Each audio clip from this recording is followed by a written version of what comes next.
थोड़ा सा शीतल जी जाना चाहता हूं, विनोद अदानी का नहीं है कि ये जो झोला उठा के आए थे सरकार में, इनके झोले में तभी पूछ रही है कि झोले के बाहर कहां पैसे रखे हुए हैं, उसके बारे में कुछ बता दीजिए। शीतल जी ये स्पष्ट पूछ रहे हैं कि ये मतलब जो नेता है, जो वो लोग इस तरह के हैं इस खेल में, उन लोगों का पैसा है। और वैसे मैं ब्रिजेश जी बता दूं, नोटबंदी में तो इनका कहना है जितना पैसा चल रहा था सब वापस आ गया, 99 पॉइंट कितना 95% या कितना पैसा वापस आ गया। तो अगर थ्योरेटिकल, हाँ कुछ हिमांशु जी कुछ कह रहे थे, हिमांशु जल्दी क्या, जी जी जी हिमांशु जी अनम्यूट कर लीजिए, अनम्यूट कर लीजिए, अनम्यूट कर लीजिए, अनम्यूट। जो सवाल किया भाई साहब ने, उसका एक लेजिटिमेट रिस्पॉन्स है कि आपको अगर पता हो तो नोटबंदी के टाइम पे बहुत सारे ऐसे दलाल घूम रहे थे मार्केट में कि आपका पैसा हम व्हाइट में कन्वर्ट करवा देंगे, पुराना पैसा 30% 40% लेंगे। तो मान लीजिए कि 1 लाख रुपया कोई लेके जाता था वो ब्लैक का बैंक में, तो वो 1 लाख लेके आता था, 60,000 नए नोट्स देता था, 40,000 रुपए पास या 30,000 नए नोट्स रख लेता था। बात यहीं पे आके अटकी हुई है कि ऐसा पैसा विनोद अदानी की डायरी में ऐसी एंट्रीज है, अब है कि नहीं है इसका पता नहीं है, लेकिन बात बिजनेस की दुनिया में, मनी मार्केट्स में और डील स्ट्रीट्स में यही चल रही है। तो ये अगर तहकीकात होता है तो मुझे लगता है बहुत ही बड़ा बवंडर मच जाएगा राजनीतिक तौर पे, क्योंकि ये पैसा होता है 15 लाख करोड़ रुपए की आपने नोटबंदी की थी, ये पैसा अगर 30% की वैल्यू पे लेके जाते तो 4.5 लाख करोड़ होता है। दुनिया के किसी भी बिजनेस को ऐसा, मतलब पुराने से नया पैसा करके 4.5 लाख करोड़ सीधा ऐसे चला गया हो और वो पैसा वापस आ रहा हो और लोगों के पास नौकरियां ना हो, मतलब ये अर्थव्यवस्था जहां पे 80 करोड़ लोगों को आपको रोज अनाज देना पड़ रहा है और आप फिर भी विश्व की सबसे बड़ी 5वीं अर्थव्यवस्था हो, तो क्लियर है कि कंट्रोल कहीं ना कहीं थोड़े लोगों के हाथ में जा रहा है। और ये मुद्दा अगर बाहर आ गया तो बहुत ही बड़ा पॉलिटिकली बवाल मच जाएगा। जी जी शीतल जी आप इसका जवाब देंगे, फिर मेरा भी एक प्रश्न है शीतल जी आपसे, पहले आप इसका जवाब देंगे। मैं इसका देता हूं, लेकिन एक बात और कह दूं, पिछली बार वाले में मैं भूल गया था। एक और डेवलपमेंट हुआ है कि विपक्ष के तमाम सांसदों ने दस्तखत करके एक शिकायत भेजी है राष्ट्रपति के पास। वो शिकायत कहती है कि हमारे जो चीफ जस्टिस ऑफ इंडिया है, इनको लगातार महाराष्ट्र के जो मामला है, महाराष्ट्र का मामला जो वहाँ की बेंच सुन रही है, संविधान पीठ सुन रही है, जिसको नेतृत्व कर रहे हैं चीफ जस्टिस, क्योंकि चीफ जस्टिस भी महाराष्ट्र से आते हैं, मराठी बोल भी लेते हैं। कई बार ऐसे संवादों में उन्होंने मराठी बोल के उसका अनुवाद भी किया है कार्रवाई के दौरान। उनको लगातार ट्रोल किया जा रहा है उस फैसले के दौरान। वैसे तो उनको जब वो बनने वाले थे उसके 6 महीने पहले से ट्रोल किया जा रहा था, अभी भी किया जा रहा है, क्योंकि इस समय जो लोग हैं वो एब्सोल्यूट नियंत्रण हर चीज पे चाहते हैं। सुप्रीम कोर्ट में और डिफरेंट हाई कोर्ट्स में तमाम जजेस आरएसएस ने अपने डाल लिए हैं। बहुत से हाई कोर्ट के ऐसे जजमेंट्स हैं जिनको आप बिल्कुल जुडिशियल प्रोसेस में देखेंगे तो बिल्कुल उनका क्या मतलब है, चैलेंज हो सकते हैं। और प्रेजेंट चीफ जस्टिस ने भी कोई ऐसा अभी क्रांतिकारी काम नहीं कर दिया है। जो हमारे देश में जो मेजर मामले हैं उनमें, जैसे यही मामला था, ये जिसमें उन्होंने कमेटी बैठाई है सेबी की जांच के लिए, ये मामला कोई विपक्षी नहीं गया था वहां पिटीशन लेने, 2 इंडिविजुअल्स ने डाला था और उसको लेके उन्होंने एक ऐसी कमेटी बना दी जिसका जो टर्म्स ऑफ रेफरेंस है वो बहुत टीथ नहीं है उसमें, वो बहुत सुपरफिशियल है। वो जो टीथ है वो तो सीधा मामला है, वही जिस पे बात शुरू हुई है कि जो 1.25 लाख करोड़ की राउंड ट्रिपिंग के डिटेल्स हिंडनबर्ग ने दिए हैं, जो सीधा अपराध है कि वो पैसा कहां से आया। अब जब ये मान लिया गया, जो अजय सिंह साहब ने बता दिया कि विनोद अडानी उनके मैनेजमेंट के पार्ट है, तो ये विनोद अडानी जो उस मैनेजमेंट के पार्ट है, जो अडानी ग्रुप नाम की चीज है, इसके लिए बाहर इनके पास ये जो एंट्रीज आई हैं, जो उन्होंने बाहर फिर हमारे यहाँ वापस भेजी हैं, ये बताएं ये क्या करते हैं, इनका दुनिया में क्या काम है। विनोद अडानी का कौन सी कंपनी विदेश में चल रही है जिसका रिकॉर्ड हो, जिसमें ये इन कंपनियों का तो रिकॉर्ड दे दिया हिडनबर्ग ने कि ये कुछ भी नहीं करती, इनमें एंट्री आती है और ये 99% तक पैसा भारत की इन कंपनियों में लगा रहे हैं जो इन्वेस्टमेंट के नाम पे आ रहा है, और उसको यहाँ इन्वेस्टमेंट में सेबी से छुपाया जा रहा है। यानी एक कंपनी 100 रुपए की है, उसमें ज्यादातर इन्होंने 75% जो उनको यहाँ सेबी के तहत वो रख सकते हैं वो तो अपना रख लिया, और बाकी 10-11%, 15% विदेश में अपने भाई की कंपनी में रख लिया। 4-5% से शेयर मार्केट में जुआ खिलाते हैं और 200 रुपए की चीज जब 4,000 हो जाती तो बैंक से लोन ले लेते हैं उसके बाद 3,000-3,500 के भाव पे, और वही वो करने जा रहे थे 20,000 करोड़ जुटाने के लिए, जो भाव था वो 3,200 ही तो था उसका। तो ये सीधे सीधी बाजीगरी हो रही है। काले पैसे से। और ये काला पैसा कैसे जनरेट हो रहा है? 2 ठेकेदार, बड़े कंस्ट्रक्शन के बड़े ठेकेदार, उन्होंने सुसाइड किया कर्नाटक में, लिख के दिया सुसाइड नोट में कि 40% हमसे कमीशन लिया गया। और ये ओपन सीक्रेट है। इस पार्टी के जो कारपोरेट इन्फ्लुएंसर हैं, इसके सपोर्टर मोहनदास पै वगैरह, उन्होंने लिखा है कि इतनी करप्ट सरकार कभी हुई ही नहीं। तो राज्यों की जो बीजेपी सरकारें पैसा उगा रही हैं बड़े पैमाने पर, बाकी पार्टियों के यहाँ तो ईडी और सीबीआई पहुंची हुई है, लेकिन इनके यहाँ का जो सारा पैसा है, वो सारा पैसा डिफरेंट पॉलिटिकल सोर्स से आके एक ओलिगार्क हमारे देश में क्रिएट किया जा रहा है अडानी के नाम पर। जैसा रूस वगैरह में उन्होंने कर रखा है कि भाई गैस का धंधा है, एक्स को दे दिया, पुतिन के फलाने दोस्त हैं, वो फलाने गर्लफ्रेंड के भाई हैं, फलाने वो है, ऐसे 4-5 लोगों को पूरा रूस दे दिया, उन्होंने भी वही कर रखा है। वही चीज यहाँ की जा रही है कि सारे एसेट, सारा काला धन, सारे कानून कायदे, सारी एजेंसियां सब एक काम में लग गई कि एक इस आदमी को दुनिया का सबसे बड़ा रईस बनाना, जिसके यहाँ कुल 25,000 लोग काम करते हैं, उसकी अपनी वेबसाइट के अनुसार स्क्रूटनी हो तो हो सकता है 15,000 निकले, क्योंकि उन्हें करना कुछ नहीं है ना उन्हें कोई मैन्युफैक्चर करना है, ना कुछ चलाना है, बनी बनाई चीज हड़प लेनी है और उसमें उसके बाद शेयर मार्केट में जुआ खेल के पब्लिक के पैसे पर, बैंकों से भी उसमें डालने के लिए भी, उसको प्रमोट करने के लिए भी पैसा LIC से और बैंकों से ही लेना है, वो भी पब्लिक का ही पैसा है, और उससे एक आदमी को चमत्कारिक रूप से आप रईस बना रहे थे। लेकिन चूंकि आज की दुनिया में इंस्टीट्यूशंस ग्लोबल है, बहुत सारी चीजें, अब शेयर मार्केट ये तो ग्लोबल है, सबसे जुड़ी हुई है, सब चीजें सबके सामने है। कुछ कानून कायदे उन लोगों ने रेगुलेट करने के लिए ऐसे बना लिए जो इंटरनेशनली लागू है, जैसे ये है कि आपको एक सब चीजें डिटेल्स देने पड़ते हैं किसी न किसी स्टेज पर। भारत की कंपनी नहीं देगी तो विदेश की कंपनी को देने पड़ते हैं, वो कहाँ इन्वेस्ट कर रही है, तो उसी में तो पकड़ में आया कि रूसी बैंक से भी पैसा मिला हुआ है, जिससे ये अंबुजा सीमेंट वगैरह खरीदा गया है, जो अजय सिंह साहब बता रहे थे। रूसी बैंक किसी को पैसा दे देगा ऐसे ही? या बांग्लादेश में तो मंत्री का बयान है, वो वाशिंगटन पोस्ट की रिपोर्ट में है, वो कह रहा है कि वो चूंकि वो मोदी जी के की ओर से रेफरेंस आया था तो उनको तो देना ही था हमें काम।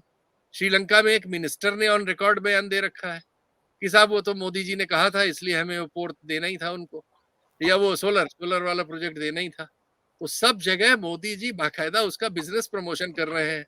और जो राहुल गांधी ने कल छेड़ दिया था थोड़ा सा, वो छेड़ रहे हैं लगातार, अडानी पे कंसिस्टेंट है, वो प्रेस कॉन्फ्रेंस में कहा भाई मैं बाहर नहीं बोलूंगा, मुझे जो बोलना है वहां बोलूंगा, लेकिन जो मेरा भाषण था वो तो हटा दिया गया, अब इन बातों के तो जवाब देने ही पड़ेंगे कि ऑस्ट्रेलिया में स्टेट बैंक का चीफ और प्रधानमंत्री जी और इस देश का उद्योगपति और ऑस्ट्रेलियन अधिकारी एक साथ कैसे बैठ के किस बात की मीटिंग कर रहे थे।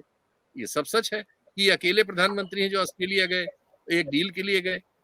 और हम ये भी जानते हैं कि एक जमाने में ये भी कोशिश हुई थी, नवाज शरीफ के जो नातिन की शादी में गए थे, वो इसलिए गए थे कि इनका जो एक बिजली घर मुंद्रा पे है जो घाटे में जा रहा है, जिसको पावर कारपोरेशन में लोन लेके उसको लोन दिया जा रहा है, वो इसलिए बनाया गया था कि कराची को बिजली सप्लाई करेगा। वो तो चूंकि अंतरराष्ट्रीय पाकिस्तान और भारत में रिश्तों में बहुत सारे कारण हैं जिसकी वजह से वो राजनीतिक रूप से एड्रेस नहीं किया जा सकता, इसलिए वो कंपनी डूब रही है। वो पाकिस्तान में कराची में बिजली सप्लाई करने के लिए लगी थी। तो ये सब बहुत सारे तथ्य हैं जो जांच होगी तो निकलेंगे, तो इनके जो स्केलेटन्स हैं पता नहीं कहाँ। इसीलिए मोदी जी किसी भी कीमत पर अपनी राजनीतिक पूरी राजनीतिक जो भी उनकी अब तक कमाई है उसको दांव पे लगा के अडानी शब्द से संसद से परहेज करा रहे हैं, मीडिया से परहेज करा रहे हैं, हमारे सोशल डिस्कोर्स से परहेज करा रहे हैं। लेकिन फैक्ट्स इतने वाइटल और इतने स्ट्रांग हैं 40% कमीशन से पैदा किए गए कि अब उनको छुपा पाना उतना मुश्किल है, क्योंकि देश में जो भी डेमोक्रेटिक डायस्पोरा है, जिसको ये लोग लेफ्ट पता नहीं क्या, लेफ्ट लिबरल कौमी डोमी पता नहीं क्या क्या कहते हैं, तो वो सारा जो एक डेमोक्रेटिक डायस्पोरा तो है ही है इस देश में ना। उसकी वजह डाइवर्सिटी भी है हमारी, उसकी वजह हमारे जो कोस्टल स्टेट्स हैं, इतनी सारी सफलताओं के बावजूद कोस्टल स्टेट्स की 270-272 सीटें जो हैं उसमें से ज्यादातर इनके खिलाफ चुन के आई हैं आज भी। तो उनमें जो राजनीतिक विचार पनप रहा है, बहुत सारे मामले हैं। अभी तमिलनाडु वगैरह का मामला ये है कि रेवेन्यू पूल में सबसे ज्यादा वो लोग दे रहे हैं, लेकिन जो डेवलपमेंटल पूल है उसमें जो हमारा फाइनेंस का जो डिवीजन है वो पता चलता है कि 1 गुणे 7 गुना जा रहा है बिहार में, 1 गुणे 4.5 गुना जा रहा है यूपी में, और उनके पास 1% 2% किसी से माइनस में भी जा रहा है। तो वो सब चीजें, नई नई चीजें सिमर कर रही हैं, और उसको एड्रेस करने के लिए राजनीति क्या कर रही है?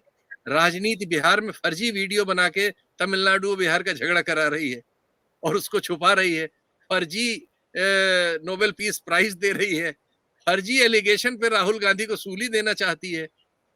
संभव नहीं है।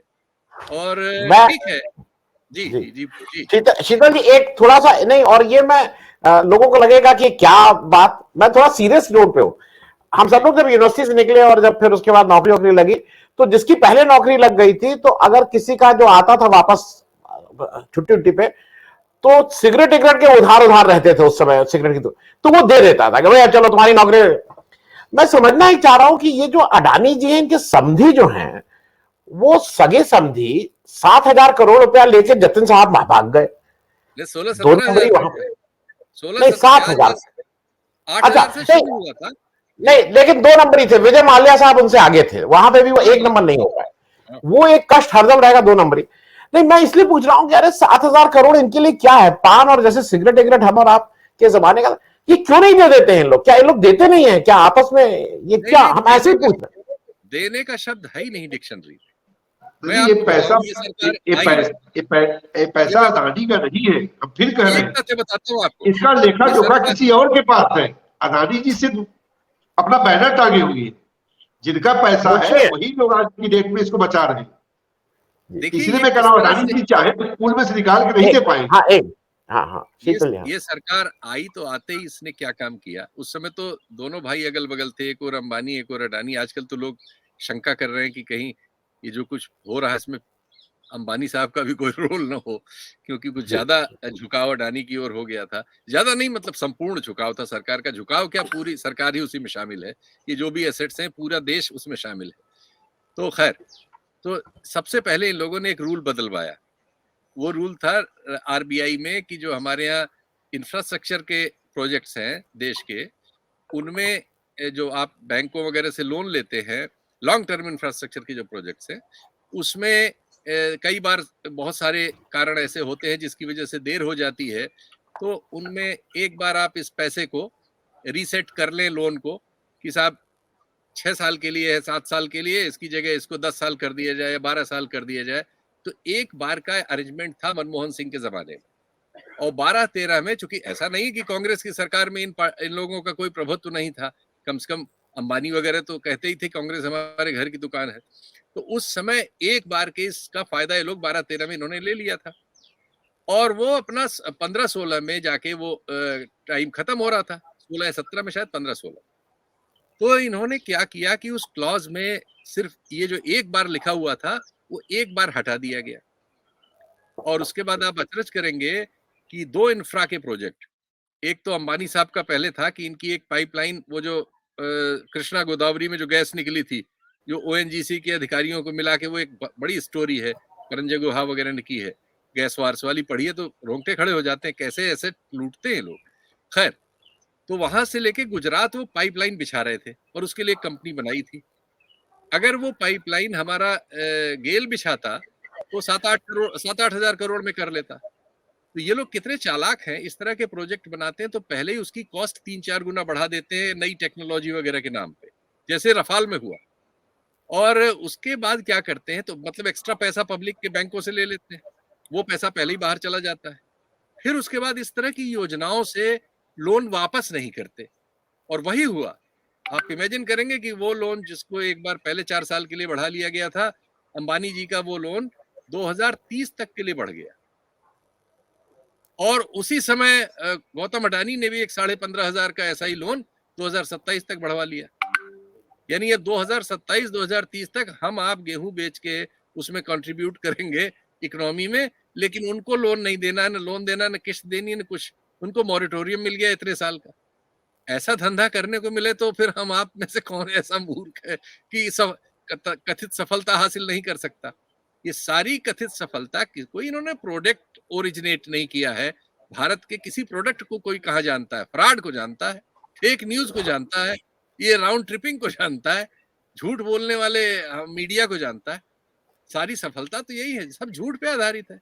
बेस स्ट्रक्चर तो कहीं है नहीं, कुछ कोई रिसर्च तो की नहीं है, कोई बिजनेस रिसर्च भी नहीं की है, कोई बिजनेस मॉडल ऐसा हो जो एक्सक्लूसिव हो, जो जैसे अमेजन ने कर दिया कि आज मैं गांव में बैठा हूं, यहाँ तक सारी डिलीवरी मेरे यहाँ अमेजन कर दे रहा है, कैलिफोर्निया से और सराय कल्याण तक।